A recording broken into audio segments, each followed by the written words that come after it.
Bonsoir. Puisque les femmes sont à l'honneur ce soir à la Fondation Brochet, j'ai été invitée à vous dire quelques mots sur le rôle des femmes, bien sûr, dans la genèse du mouvement humanitaire. Il faut admettre que dès l'instant où le rôle des femmes devient un sujet d'exposé, quel que soit le domaine, c'est que ce rôle est soit périphérique, soit ignoré. Il s'agit donc de le dénicher derrière les apparences. Et dans le sujet qui nous occupe, ces apparences sont assez clairement contre nous. Si je m'en tiens à la période initiale du mouvement humanitaire tel qu'il est apparu à Genève autour des années 1860-65, si vous le voulez bien, je me limiterai à ce moment précis, eh bien c'est très simple. La fameuse Commission des 5, qui se trouve à l'origine de la Croix-Rouge internationale, compte 5 fondateurs et aucune fondatrice. Les 36 participants de la conférence d'octobre 1863, qui donna naissance à la Croix-Rouge, sont tous des hommes, de même que les 26 délégués du congrès de 1864, qui adopta la première convention de Genève. Enfin, le Comité international de la Croix-Rouge, le CICR, ne comptera que des hommes jusqu'en 1918, date de l'entrée de Marguerite Frick-Kramer, qui est présentée dans l'exposition, suivie de près par ma vieille tante Pauline quelques années plus tard. Je vais tenter néanmoins de dépasser cette fâcheuse invisibilité dont il a été question tout à l'heure pour distinguer 3 rôles qu'on peut reconnaître aux femmes dans la genèse du mouvement humanitaire. Il s'agit des pionnières ou des inspiratrices, des relais, qui peuvent être les soutiens, les amis ou les propagandistes, et enfin les actrices ou agentes sur le terrain de la mission humanitaire. Alors pour commencer, les pionnières ou les inspiratrices. Il est habituel donc de dater le début du mouvement humanitaire dès la conférence de 1863, qui a donc donné le coup d'envoi à la création de ce qu'on appelait alors les comités de secours aux soldats blessés, les futurs Croix-Rouges, évidemment. Alors, la nouveauté de ces comités est qu'ils sont constitués en temps de paix, qu'ils sont tout au moins statutairement indépendants des armées et qu'ils sont formés de volontaires formés et de volontaires laïques. Or, on trouve déjà plusieurs de ces éléments avant 1863 dans l'action de quelques femmes d'envergure. Vous savez tous que Henri Dunant a eu son illumination en Lombardie, à Castiglione plus précisément, où déferlaient des milliers et des milliers de blessés venant de la bataille de Solferino qui s'était achevée quelques heures plus tôt. C'était en 1859.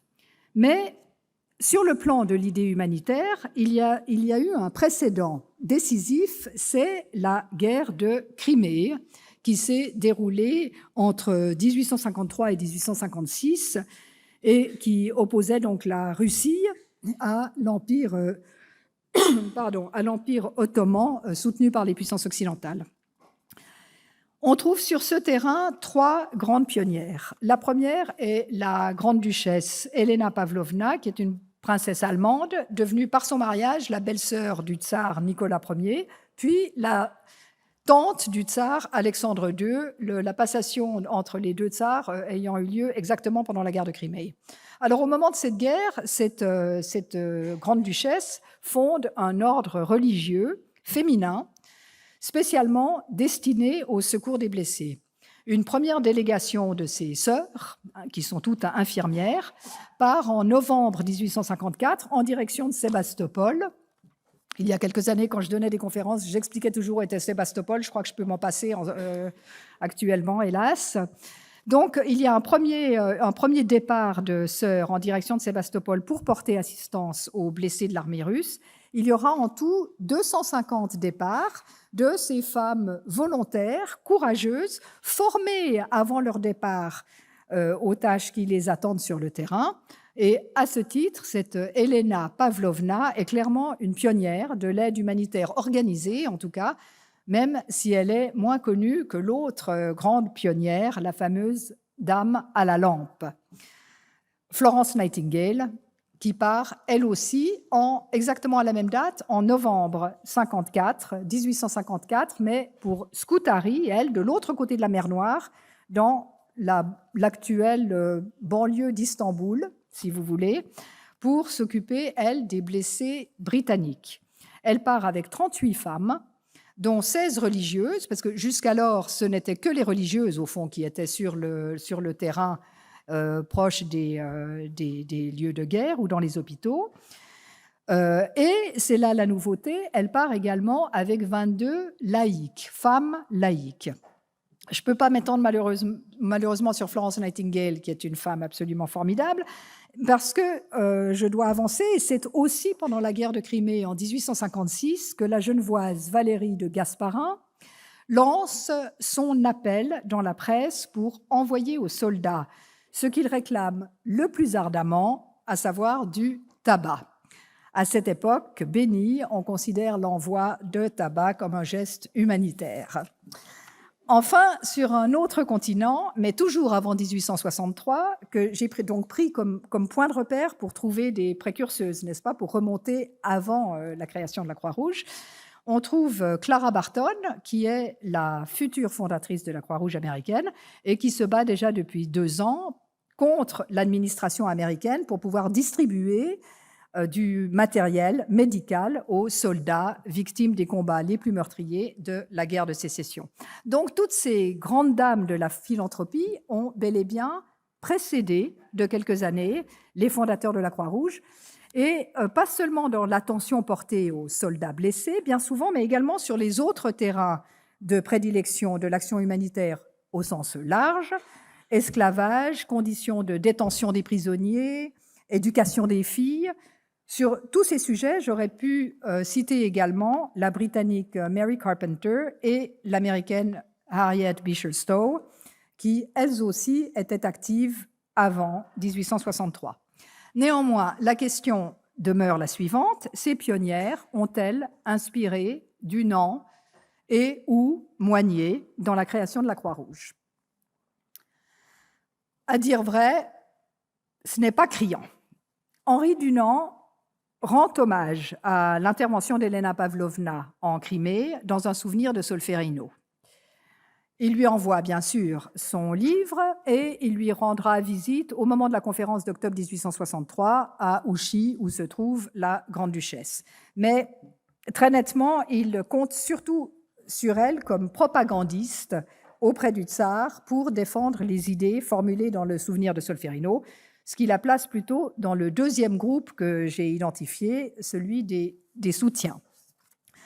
Quant à Florence Nightingale, Dunant et Moignet la mentionnent très souvent, ils font souvent référence, mais je crois qu'elle a été moins une source d'inspiration qu'un exemple de ce qu'il était possible de faire. Nightingale offre le modèle original de l'aide humanitaire civile, volontaire et laïque, mais avec une différence d'approche majeure avec la future Croix-Rouge, c'est que Nightingale n'a jamais cru à une aide internationale. Elle défend vraiment une approche nationale, pas forcément nationaliste, mais en tout cas nationale, des secours aux blessés, qu'elle ne conçoit que intégrés au service sanitaire des armées. C'est évidemment une différence majeure, puisque la force de la Croix-Rouge internationale est précisément son caractère international. L'inspiratrice la plus directe est peut-être Valérie de Gasparin. Sur un point précis, je vous ai dit qu'elle avait lancé donc un appel public en 1956 en faveur de l'envoi de tabac aux soldats. Et 3 ans plus tard, quand Dunant se retrouve lui-même à Castiglione au chevet des blessés qui hurlent de douleur, qu'est-ce qu'il constate? Je cite, qu'ils aimeraient mieux n'avoir rien à manger pourvu qu'ils aient de quoi fumer. Et c'est à ce moment-là, très certainement, que lui revient à l'esprit l'appel de Valérie de Gasparin, et c'est tout naturellement vers elle qu'il se tourne. Il lui écrit. Valérie de Gasparin fait publier sa lettre dans le Journal de Genève du 9 juillet 1859, ce qui contribuera à alerter l'opinion sur la situation des blessés en Italie. On enverra des délégués qui, dans l'histoire du CSCR, sont considérés comme les ancêtres des premiers délégués de la Croix-Rouge. Donc Valérie de Gasparin, sur ce point précis du tabac, a bel et bien inspiré Henri Dunant. Le deuxième rôle possible des femmes dans la jeunesse du mouvement humanitaire est celui qu'elles ont joué dans la diffusion, dans la propagation de l'idée force d'un souvenir de Solferino. À défaut de vous citer des noms et des titres, les noms sont nombreux et les titres sont ronflants parce que la noblesse est très bien représentée dans cette fonction, mais j'aimerais vous en donner plutôt le principe général car il est intéressant sur le plan des genres. À la suite du choc éprouvé par Dunant à Castiglione face au carnage effrayant consécutif de la guerre, Henri Dunant publie donc un souvenir de Solferino en 1862, ce qui lance l'idée d'équipes de volontaires formées en temps de paix pour porter secours aux blessés de guerre au moment où les conflits surviennent. Et comme Dunant souhaite convaincre les gens qui comptent, pour simplement mettre en pratique les idées du souvenir de Solferino, et puis que par ailleurs il adore les têtes couronnées, il envoie son livre à toutes les cours d'Europe. Mais non seulement aux rois, aux princes et autres grands-ducs, mais aussi aux reines, aux princesses et duchesses et grandes-duchesses. Pourquoi ? La première raison tient au statut de Dunant. Il faut peut-être raisonner par l'inverse. Si Dunant avait été général ou diplomate ou même député, il se serait adressé directement à ses pairs, suisses ou étrangers. Il leur aurait soumis ses propositions et tout ça se serait réglé entre hommes. Mais le problème est que Dunant est, comme il se désigne lui-même, un simple particulier, ou comme il se désigne également un homme de lettres, et comme il ne se désigne pas un homme d'affaires, sans le moindre mandat, ni politique, ni militaire. Alors, pour atteindre les interlocuteurs dont il a besoin, qui sont les souverains, les chefs d'État, les ministres, les parlementaires, il lui faut des relais. Et ces relais ne seront pas les chefs de cabinet ou les aides de camp qu'il utilisera pour ses affaires, parce qu'il ne les connaît pas davantage, ces chefs de cabinet. Ce seront les épouses de ces messieurs. Et par quels moyens les atteindra-t-il, ces dames ? Par l'émotion, imaginez-vous. Plus je lis et je relis un souvenir de Solferino, plus je suis convaincue que Dunant pensait déjà, en l'écrivant, à un lectorat féminin autant que masculin, si étrange que cela puisse paraître pour un récit de bataille. Dans son livre, Dunant applique cette règle canonique de la communication grand public qui veut que l'émotionnel convainque infiniment mieux que les meilleures démonstrations.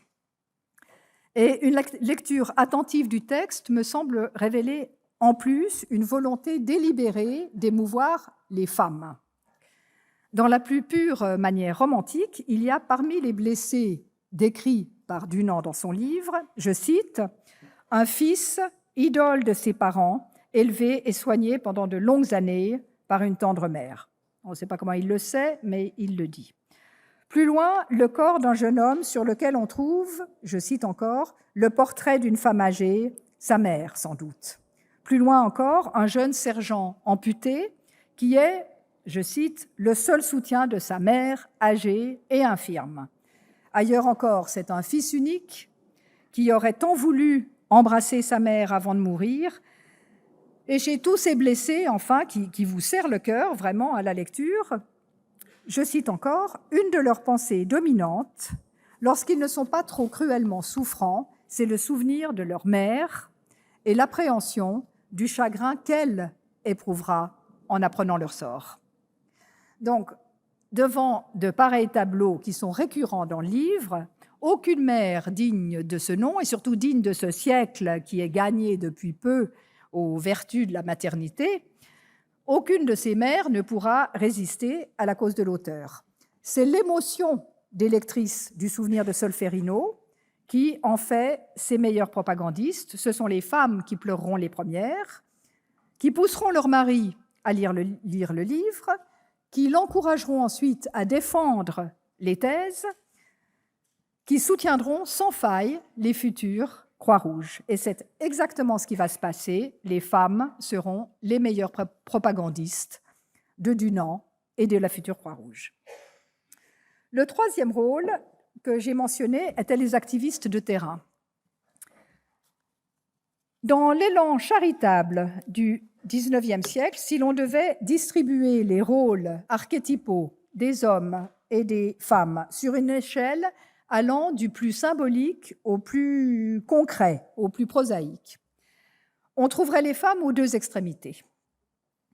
Au plan le plus symbolique, la femme est la figure qui s'impose pour personnifier dans l'imaginaire et dans l'iconographie n'importe quelle œuvre caritative. Il suffit pour s'en convaincre de regarder les affiches et les cartes postales en faveur de la Croix-Rouge, au moins jusqu'à la fin de la Première Guerre mondiale.